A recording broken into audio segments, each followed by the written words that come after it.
Vaush is a popular leftist streamer who is known for his debates with people of different political ideologies.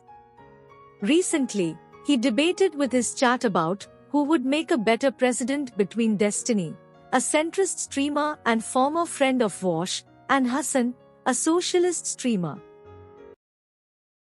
Destiny or Hasan president? Okay, if Hasan gets a cabinet of people who can like correct him on foreign policy, Hasan.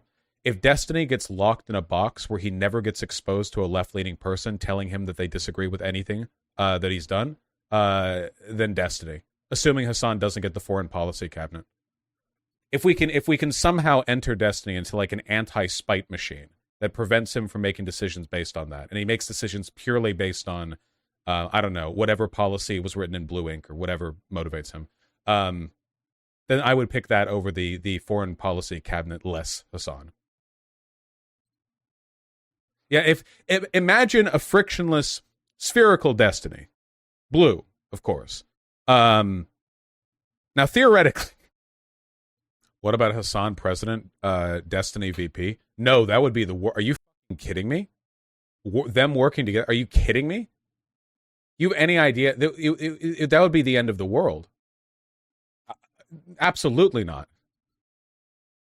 It's worse than any other possible combination of possibilities.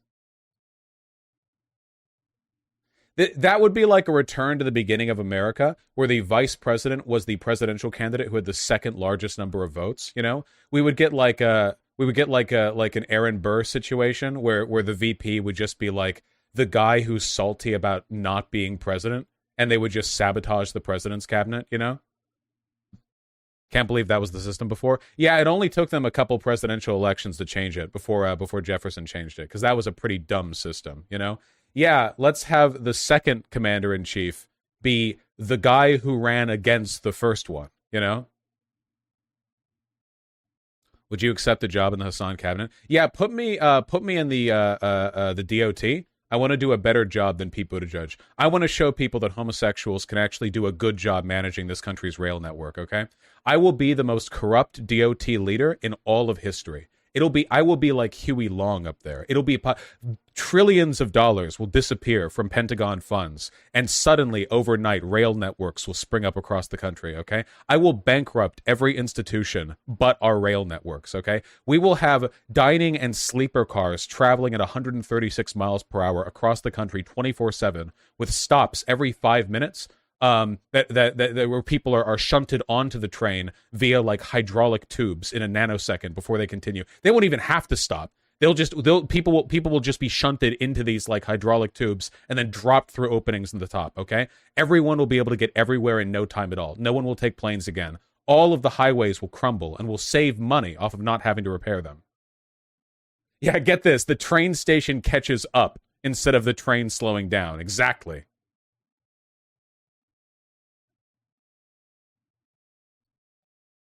Replace all roads with steel? Of course.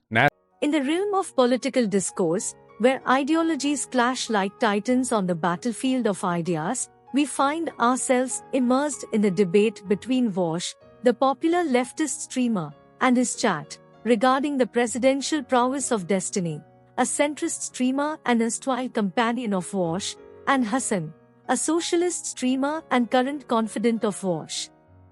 The crux of Vaush's argument lies in his conviction that Destiny, if isolated from leftists who oppose him, would be more adept at implementing policies, while Hasan would require a coterie of experts to navigate the treacherous waters of foreign policy. Vaush posits that effective policy implementation necessitates a leader who possesses the rare ability to compromise and collaborate with those on the opposing end of the political spectrum. He contends that Destiny has demonstrated this willingness in the past, whereas Hasan has not. Vaush opines that leaders who are excessively dogmatic in their ideological convictions will find themselves bereft of the necessary support to enact legislation and make substantial strides on pressing issues. While Vaush concedes that Hasan possesses a formidable grasp of economic policy, he argues that this alone does not suffice to qualify him as an effective president. Vaush astutely observes that Hasan's expertise in foreign policy is lacking, necessitating a team of experts to guide him in this domain. Conversely, Vaush contends that Destiny possesses a more comprehensive understanding of policy matters, thereby requiring less guidance in this particular sphere. Socialism, that perennially contentious and divisive political ideology, has long been a subject of fervent debate within the United States. While it has managed to garner a modicum of popularity among the younger generation in recent times, it continues to be viewed with disdain by a significant portion of the American populace. This can be attributed, in part, to the indelible imprint left by the Cold War and the enduring association of socialism with its bedfellow, communism, which has engendered a profound mistrust of the ideology. Moreover, the American political landscape is heavily influenced by the omnipotent forces of wealth and corporate interests, rendering it an arduous endeavor for candidates deemed too far left to gain substantial traction. In order to achieve success in the realm of American politics, candidates often find themselves in dire need of the patronage of affluent benefactors and influential interest groups. Alas, this poses a formidable challenge for someone like Hasan, who remains steadfast in his commitment to socialist principles. Notwithstanding these formidable obstacles, there exists a contingent that harbors the belief that socialism may experience a resurgence in popularity within the United States in the years to come. The escalating costs of healthcare and education, the burgeoning chasm of income inequality, and the growing prominence of socialist politicians such as Bernie Sanders and Alexandria Ocasio-Cortez have all contributed to a renewed interest in socialist ideals. However, it remains a Herculean task for a socialist candidate to ascend to the presidency in the American political arena.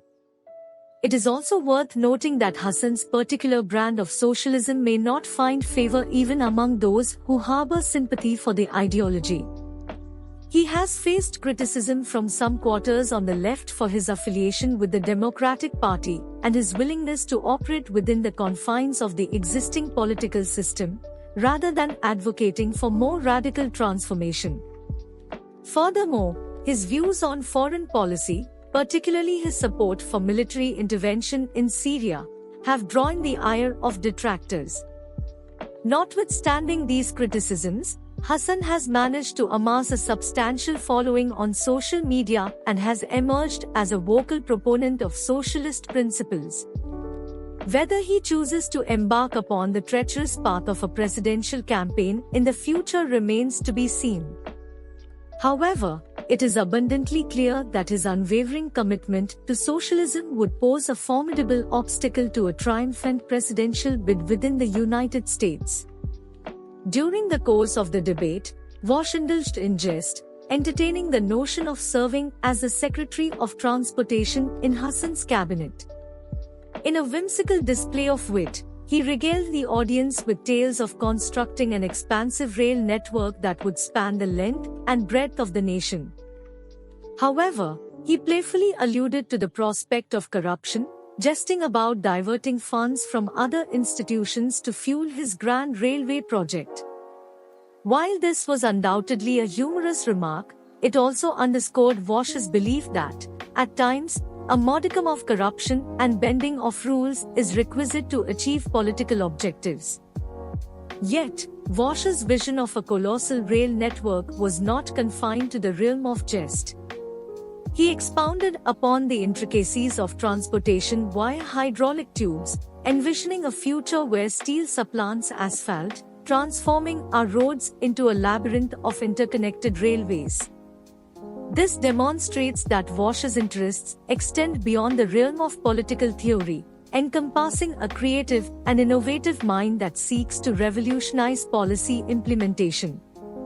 Notwithstanding his arguments in favor of Destiny's presidential prowess over Hasan's, Vaush graciously acknowledged his willingness to support either candidate should they embark upon the arduous journey of running for office. He recognizes the invaluable contributions that both Destiny and Hasan can make to the political discourse, appreciating the divergent perspectives they bring to the table, which, in turn, can propel our nation forward. Throughout the debate, Vaush adroitly engaged with his chat, deftly responding to their comments and queries. This hallmark of his streaming style fosters a sense of community, encouraging critical thinking and introspection among his dedicated followers. One cannot overlook the intriguing dynamic that permeated this debate, as Destiny, once a friend of Vaush, found himself on the opposite side of the ideological chasm. This added layer of complexity compelled Vaush to deftly navigate the treacherous waters of personal relationships while simultaneously presenting his arguments for Destiny's presidential superiority over Hasan. In conclusion, this debate served as a poignant reminder of the multifaceted nature of political leadership and policy implementation. Vaush's cogent arguments in favor of Destiny's presidential acumen were intellectually stimulating, showcasing his ability to dissect complex issues with acuity. Furthermore, his audacious vision of a colossal rail network exemplified his penchant for thinking beyond the confines of conventional policy solutions.